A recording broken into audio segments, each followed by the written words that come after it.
Today, we will talk about why people love Bitcoin. People buy Bitcoin because it is a system of money that corresponds to how humanity has exchanged value for most of our history. Technologically, this system is based on mathematical formulae and a straightforward verification and record system. The implications are spectacular. You can now trust exchanging value with another person or institution directly, even if you don't know them. In terms of values, the crypto system is profoundly natural, a very human invention, based on the concepts of freedom and fairness. It is the most authentic form of money humanity has had since value was based on memory. A better description than the term cryptocurrencies is honest money. This money system is about more than just exchanging value. It is also about our values. The crypto system is digital technology to banking and paper money's analog technology. The potential, the combination of value and values, that this new, old really, system unlocks for humanity is hard to overstate. The fractional reserve banking system is intrinsically dishonest. Bankers will tell you that your money is both safely in the bank and at the same time, they are lending it out to others.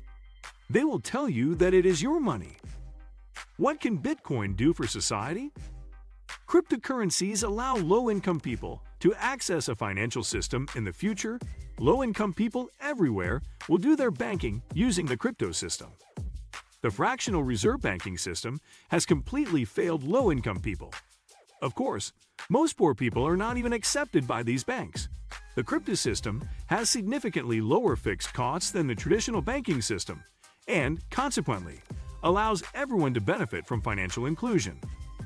The poor will be able to make transfers at extremely low costs. Emerging crypto banks will allow them the benefits of the savings function, giving them the first opportunity ever to climb out of poverty. The effects on poor communities globally will be transformational. These social platforms can also drive behaviors, according to Utpal Dholakia, professor of marketing at Rice University, who studies consumer financial decision-making. Research has shown that when people talk about their investments in online social environments, they tend to become more risk-seeking in the types of investments they make. He tells CNBC Make It. Bitcoin hit a new high in early January, reaching a price of nearly $42,000. On Friday morning, the price of the notoriously volatile cryptocurrency was about $32,500, according to CoinDesk. Even mainstream financial institutions are warming up in the long term. If the market cap gets high enough that it competes with gold, the price of Bitcoin could reach $146,000. In a note published in January, Bitcoin currently has a market value of over $600 billion. But more than just a cryptocurrency, Bitcoin has become an obsession for many. Here are some of the behavioral and psychological reasons why. Bitcoin becomes part of your identity. Bitcoin is more religion than a solution to any problem.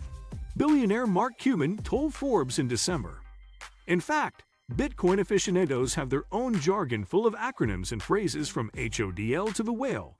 And pre-COVID, Bitcoin conferences would attract thousands of attendees. The Crypto Crow even has a preferred car to buy with their Bitcoin, the Lambo Eco Lamborghini.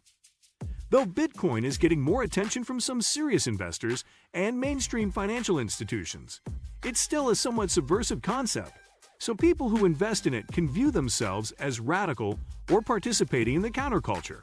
Breton says, the volatility can be exciting. Many smart investors, from Kevin O'Leary to CNBC's Jim Cramer, have likened buying Bitcoin to going to Vegas. Berkshire Hathaway CEO and chairman has been a longtime critic of Bitcoin, that cryptocurrencies basically have no value and are gambling devices. Checking the price of stocks regularly is an activity that could get boring, says Tom Mevis, professor of marketing at New York University's Leonard N. Stern School of Business. With something like Bitcoin, it's exciting because there's constantly something happening. You can check it 10 times a day and the price can vary wildly. Also, many young people especially, those who have grown up with video games and social media, are conditioned to want instant gratification and fast-paced cycles, Swartz says. Being drawn to high-risk, high-reward investments like Bitcoin makes perfect sense. FOMO People get excited by the prospect of bringing a new, potentially life-changing technology into the world. And with Bitcoin bulls predicting the crypto's price could go as high as $200,000 over the next decade. And with mainstream financial businesses, from PayPal to Square, getting into Bitcoin, it's hard not to fear missing out. Add to that the viral stories about people who have had success with Bitcoin. There are enviable windfalls, from instant Bitcoin millionaires to stories like the Bitcoin, a Dutch family of 5, who liquidated their assets in 2023 in exchange for Bitcoin, when Bitcoin was priced at $900, moved into a van and traveled the world. People focus more on the upside than the downside, so it's easy to get swept up in the possibilities that could come from Bitcoin. It provides hope. The Bitcoin excitement, particularly among young people, illustrates that people feel locked out of the ability to have the kind of assets that would let them generate any form of wealth. Millennials, those born between 1981 and 1996, control just 4.6% of U.S. wealth through the first half of 2023, according to data from the Federal Reserve. When we look at the fever around Bitcoin, we really need to see it in part as a demonstration of the fact that this is happening because there are no reliable, non-speculative mechanisms whereby people who don't already have access to a chunk of wealth could produce wealth over time. And that's a real indictment of the way things are currently set up for younger people. Investors who trust crypto don't necessarily trust the brands involved in the market, Principato explains. For good reason. Recently, one of the largest crypto lenders, the Celsius network, paused withdrawals, swaps, and transfers between accounts, citing extreme market conditions. Prior to that, the crypto Luna and its associated stablecoin Terra collapsed, wiping out billions of dollars. What do you think of our video? Let me know in the comment section below. Before you go, please hit the like button and subscribe to my channel. Thanks for watching.